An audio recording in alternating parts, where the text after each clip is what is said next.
നമസ്കാരം. വിനോദ് കുമാർ വേട്ടാടി. പലപ്പോഴും റെസ്യൂമെ നോക്കിക്കഴിഞ്ഞാൽ അതിൽ കാണും effective communication skills, negotiation skills, arbitration skills, problem solving skills, decision making skills, critical thinking skills, ഇങ്ങനെ ഒരുപാട് ക്വാളിറ്റീസ്, സ്കിൽസ്, എബിലിറ്റീസ് ഒക്കെ ഫർണിഷ് ചെയ്തിട്ടുണ്ടാവും, ഫിൽ ചെയ്ത് വെച്ചിട്ടുണ്ടാവും ഈ വിയിൽ. അത് സത്യത്തിലുള്ളതായിരിക്കില്ല, എന്താണെന്ന് പോലും ഈ കാൻഡിഡേറ്റിന് അറിയുന്നതുമായിരിക്കില്ല. അതിലേറ്റവും പ്രധാനപ്പെട്ട ഒന്നാണ് കമ്മ്യൂണിക്കേഷൻ സ്കിൽ. കമ്മ്യൂണിക്കേഷൻ സ്കിൽ എന്ന് പറയുന്നത് ഭൂരിഭാഗം ആൾക്കാരും ധരിച്ചു വെച്ചിരിക്കുന്നത് എൻ്റെ ഒരു അഭിപ്രായത്തിൽ സംസാരിക്കാനുള്ള കഴിവ് എന്നുള്ളതാണ്. Of course that's a part of communication. However അതാണോ യഥാർത്ഥത്തിൽ കമ്മ്യൂണിക്കേഷൻ സ്കിൽ എന്നുള്ളത്? അല്ല എന്നുള്ളതാണ് യാഥാർത്ഥ്യം.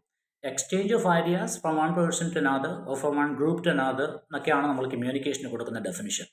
അപ്പോൾ അത് ഏത് രീതിയിലാവാം? എഴുത്തിലൂടെ ആവാം, സംസാരത്തിലൂടെ ആവാം, വായനയിലൂടെ ആവാം, പേപ്പേഴ്സിലൂടെ ആവാം, റിട്ടൺ കമ്മ്യൂണിക്കേഷൻ ആവാം. സോ കമ്മ്യൂണിക്കേഷൻ ഇതൊന്നുമല്ല, ഇതിനപ്പുറത്തേക്കും വലിയ മാനങ്ങളുണ്ട് എന്നുള്ളതാണ്. അതുകൊണ്ട് ഒരു ഭാഷ അല്ലെങ്കിൽ നമ്മുടെ ആശയവിനിമയം ഒരു ഭാഷയിലൂടെ സുഗമമായി സംസാരിക്കുക എന്നുള്ളത് മാത്രമല്ല കമ്മ്യൂണിക്കേഷൻ സ്കിൽ എന്നുള്ളതിൻ്റെ അർത്ഥം. അതുകൊണ്ട് തന്നെ for example most of the people ഒരു പക്ഷേ ഇംഗ്ലീഷ് ലാംഗ്വേജ് വ്യാപകമായി ഉപയോഗിക്കുന്ന ലാംഗ്വേജ്, പല സ്ഥലങ്ങളിൽ പഠിക്കാൻ പോകുന്ന ആൾക്കാർ എനിക്ക് ഇംഗ്ലീഷ് നന്നായി പഠിക്കണം എന്നുള്ളതിനെ ഇംഗ്ലീഷിൽ നന്നായി കമ്മ്യൂണിക്കേറ്റ് ചെയ്യാൻ അറിയുക എന്നുള്ളതായിട്ട് വ്യാഖ്യാനിക്കുന്നു. അത് ഒരർത്ഥത്തിൽ ശരിയാണ്, പക്ഷെ പൂർണ്ണമായ അർത്ഥത്തിൽ ശരിയല്ലതാണ്. അതുകൊണ്ട് ability to speak does not mean that the person does have tremendous skill in communication. സംസാരിക്കാനുള്ള കഴിവ് മാത്രമല്ല കമ്മ്യൂണിക്കേഷൻ സ്കില്ലിനെ ഡിഫൈൻ ചെയ്യുന്നത്, പക്ഷെ അത് ഏറ്റവും പ്രധാനപ്പെട്ട സ്കില്ലാണ് താനും.